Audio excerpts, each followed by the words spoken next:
Salut à tous, bienvenue dans ce 17e épisode de l'Instant Trotteuse, j'espère que vous allez bien. Moi je m'adapte un petit peu à la saison entre le sapin de Noël, le bonnet et l'écharpe, parce que c'est l'hiver, il commence à faire très froid, et en plus de ça, Noël arrive. Donc voilà. Alors du coup, cette semaine, c'était une semaine qui était quand même assez chargée, moi j'ai eu pas mal de succès, on va dire, il y a beaucoup d'articles qui vous ont vraiment bien plu, donc ça j'en suis très très content, vraiment, c'est vraiment super gratifiant. Donc cette semaine, il y a eu le test de la Oxygen Legend Diver automatique. Donc Oxygen Legend, je vous en avais déjà parlé, c'est une marque qui m'a beaucoup plu, c'est une marque française. Et en fait, ils ont un deuxième modèle donc, qui est une montre type plongée, automatique, donc que je vous ai testé mercredi. Moi j'en suis vraiment très fan. Alors elle reprend vraiment les codes qu'on connaît des montres de plongée, donc à savoir la lunette rotative, le cadran très contrasté, etc., puis la forme du boîtier, mais avec un look un petit peu plus chic peut-être, notamment grâce à son bracelet en cuir. Donc je vous invite à aller voir le test. J'ai eu de très bons retours dessus. Il y a beaucoup de personnes qui m'ont dit qu'ils adoraient la montre et qu'ils en étaient vraiment fans. Donc ça me fait très plaisir. Je gagne rien dessus, hein, donc je suis pas actionnaire chez Oxygen Legend, absolument pas. Mais ça me fait simplement plaisir de savoir que ce que je fais vous plaît. Aussi, je vous ai fait un petit article un petit peu du même genre que la semaine dernière, mais en fait avec une sélection d'idées cadeaux pour les fans de montres et sélection d'idées cadeaux pour Noël. Parce que je vous avais déjà fait une sélection de quelques montres suivant les styles, etc. Et puis là, je me suis dit, c'est vrai qu'il n'y a pas que les montres, il y a aussi tout ce qui va autour, notamment les outils, une boîte pour la ranger, un étui de transport, des choses comme ça. Donc je vous ai fait un article là-dessus, je vous mets le lien dans la description, hein, comme d'habitude. Ça vous a pas mal plu, j'ai pas eu énormément de retours dessus, mais il y a eu beaucoup de vues de l'article, donc j'imagine que c'était bien. Et puis aussi, alors ça c'est un petit peu plus discret on va dire, vendredi il y a eu la vintage du mois, donc c'est la deuxième fois que je fais ça, depuis 2 mois.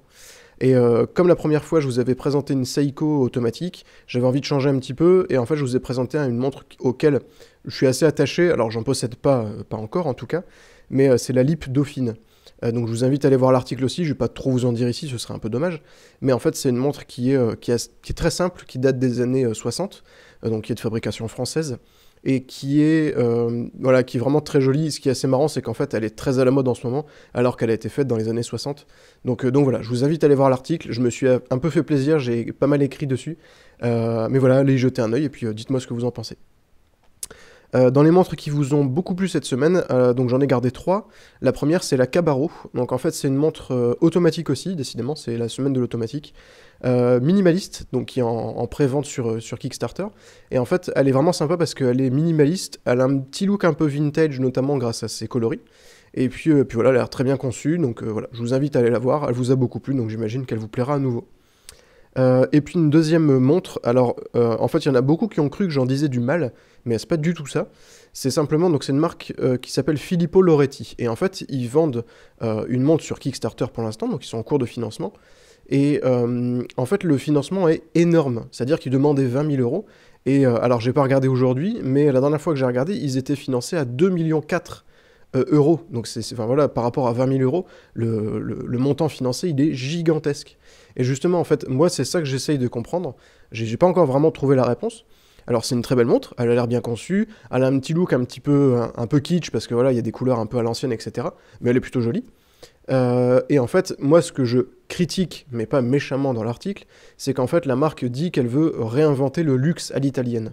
Alors, bon, le luxe, c'est déjà des matériaux de très grande qualité. C'est une précision parfaite, et c'est en grande partie aussi des prix très élevés. Alors, forcément, quand on propose une montre qui tourne autour de 150-200 euros, bah, c'est pas une montre de luxe. Elle peut être de très bonne qualité, elle peut être vraiment bien construite, hein, on l'a déjà vu sur la petite trotteuse. Mais voilà, de là à dire que c'est une montre qui détourne les codes du luxe, c'est pas vrai. Elle s'en inspire, mais voilà, c'est pas une montre, c'est pas une Rolex, c'est pas une Panerai, c'est pas une marque prestigieuse.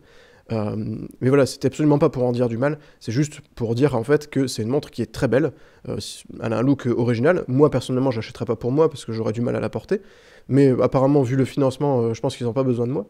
Mais voilà, j'en dis absolument pas du mal, mais c'est pas une montre de luxe, c'est ça que je voulais dire. Et puis, alors, mon coup de cœur de la semaine, c'est une montre qui est très spéciale, et en fait, elle s'appelle la Mosquito, et c'est une montre qui est pensée pour et par des cyclistes. Alors c'est assez original, ça peut être assez étonnant aussi, et en fait c'est une montre qui est fixée donc sur un bracelet, mais elle est vraiment fixée, c'est pas le bracelet qui est attaché sur la montre, c'est qu'en fait le boîtier vient s'emboîter sur le bracelet. Un peu comme sur la Clockers que je vous présenterai bientôt, très bientôt. Et donc ouais, c'est une montre, c'est une smartwatch, mais qui n'a pas d'écran. C'est un peu le même principe que tout ce qui est les Withings activités par exemple.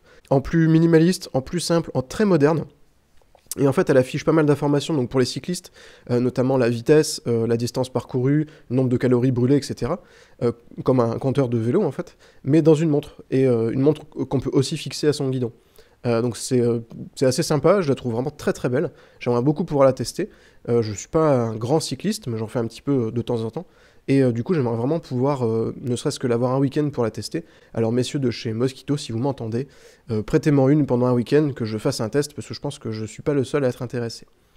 Donc voilà pour cette semaine. Alors au niveau du site web, je ne sais pas si vous l'avez vu, en fait il y a une grosse panne lundi après-midi qui ne m'a pas touché que moi, mais qui a en fait touché toutes les personnes qui ont un site qui est hébergé chez OVH. Donc comme ça vous savez aussi que je suis chez OVH. Donc oui en fait la petite trotteuse a été indisponible entre midi et 18h.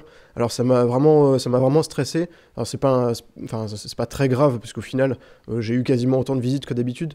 Mais voilà, j'aime pas parce que du coup on se demande ce qui se passe quand on arrive sur le site. Et puis j'ai eu un petit peu peur d'avoir tout perdu, etc. Du coup j'ai enchaîné sur pas mal de sauvegardes au cas où. Donc voilà, c'était juste pour vous dire ça, c'est que ça m'a inquiété, mais que ça a l'air résolu, en tout cas depuis lundi soir, ça fonctionne très bien. Et puis alors ça, pour l'instant, je pense que ce sera pas fini en décembre, mais en fait, je travaille sur une nouvelle newsletter, parce que j'en ai une qui est actuellement utilisée sur la petite trotteuse, mais moi je la trouve pas très belle. En plus, elle est très basique au final, parce qu'elle envoie une fois par semaine les 10 derniers articles.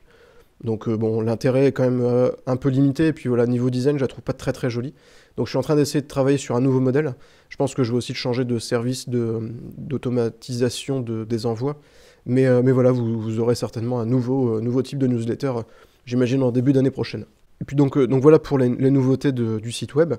Alors au niveau de la presse horlogère, je me suis procuré un magazine en fait qui est vraiment sympa, qui coûte qu'1,95€, donc bon, même dans le pire des cas, si ne vous intéresse pas trop, c'est pas une grosse perte, et qui s'appelle en fait La Revue des Montres. Alors je connaissais de nom, je l'avais jamais feuilleté.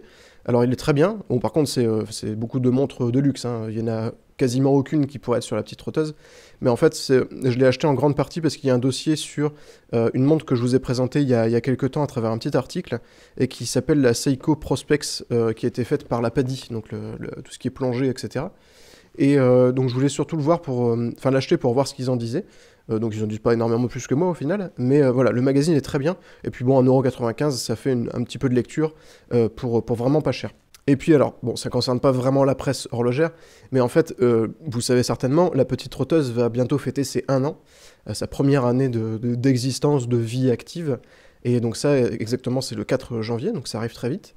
Et en fait, pour l'occasion, je vais vous organiser un concours. J'ai déjà dit plusieurs fois, je ne l'ai pas encore fait, parce que c'est bien plus compliqué à faire qu'à dire.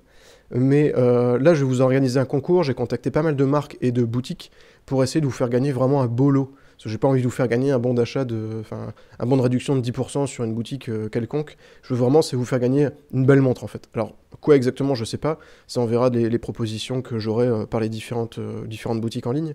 Mais voilà, je pense que vous aurez un concours au mois de janvier, ou peut-être un petit peu avant, un petit peu après, mais dans tous les cas, ce sera pour fêter les 1 an de la petite trotteuse. D'ailleurs, j'en profite du coup pour vous remercier de votre fidélité depuis 1 an. Moi, ça me fait extrêmement plaisir parce que c'est vraiment beaucoup de travail, comme vous le savez. Et puis voilà, depuis 1 an, il y a eu beaucoup d'évolutions. Je suis parti d'un site qui était très simple, qui était au final voué à juste devenir un petit blog comme ça, et qui au final se révèle avoir énormément de visites et beaucoup de monde qui est très satisfait. Ma page Facebook a littéralement explosé. En 1 an, j'ai atteint les 4400 abonnés, donc c'est vraiment énorme. Donc merci à tous, un immense merci vraiment à vous. C'est en très grande partie grâce à vous, grâce aussi à tout le travail qui est fourni derrière, ça c'est sûr. Mais voilà, je vous remercie pour votre fidélité. Et puis voilà, ça continue, hein, c'est une très belle aventure. Moi, ça m'éclate, donc vraiment ça va continuer, ça je peux vous l'assurer. Donc voilà, encore un grand merci à tous. Et puis la semaine prochaine, en fait, je vais vous proposer un test d'une montre que j'ai depuis longtemps. Je pense que ça fait 4 ans que je l'ai. Et en fait, j'avais jamais pensé à en parler. Et il se trouve que en fait, cette marque, qui est Swatch, alors elle a une image qui est qualitative, mais en même temps qui est un peu jouée, parce que voilà, c'est des montres très colorées, en plastique, mais qui sont vraiment très bien construites. Moi, je vous dis, je l'ai depuis, je pense que c'est 4 ans, et elle n'a pas bougé, elle n'a pas une rayure, elle n'a pas une griffe, elle n'a pas un coup, quoi que ce soit. Je l'ai mis très souvent. Moi je l'aime beaucoup et vous la verrez très bientôt. Et en fait j'avais jamais pensé à en parler alors qu'elle est dans mon tiroir. Donc du coup je vais faire un petit test, je pense qu'il sera un petit peu plus court que d'habitude par contre. Il n'y aura certainement pas de vidéo parce que je suis très très chargé en ce moment. Mais voilà, je vais vous en parler mercredi. Et puis, alors à côté de ça, je vous pose la question maintenant, à savoir si ça vous intéresse. En fait, donc je pense que vous avez compris, j'aime les montres, et en fait, je commence à avoir une belle collection quand même. Donc du coup, je me suis fabriqué un tiroir en fait pour adapter dans un meuble d'une célèbre enseigne suédoise. Donc un tiroir fait sur mesure que j'ai fait moi-même. J'ai pas de grandes compétences en bricolage, mais j'ai réussi à faire un truc qui est très propre et dont je suis vraiment satisfait. Donc je voulais vous savoir si ça vous intéressait que je vous en parle, donc avec différentes photos, etc. Et puis en fait vous donner quelques astuces ou même limite un tuto en fait pour le fabriquer vous-même. Alors dites-moi si ça vous intéresse, c'est un travail qui est assez conséquent donc ça m'embêterait de le faire et qu'au final il n'y ait que 5 personnes qui soient intéressées. Donc voilà, dites-moi soit en commentaire, soit autrement si ça vous intéresse, et puis si c'est le cas, je verrai pour vous faire ça assez rapidement. Voilà, mais ce 17e épisode de l'Instant Trotteuse se termine. J'espère que, comme d'habitude, ça vous a plu. Encore une fois, merci à tous pour votre fidélité depuis 1 an. C'est vraiment très gratifiant pour moi. Et puis voilà, je vous souhaite un excellent week-end à tous, une très bonne semaine. Et puis si jamais vous ne regardez pas d'autres Instants Trotteuses avant la fin de l'année, je vous souhaite aussi de très bonnes fêtes de Noël, une bonne fin d'année aussi, c'est très important. Et puis à très bientôt sur lapetitetrotteuse.com, sur Facebook, Twitter, Instagram, où vous voulez, de toute façon, il n'y a pas de souci. Et puis voilà, encore merci à tous et à très bientôt. Ciao!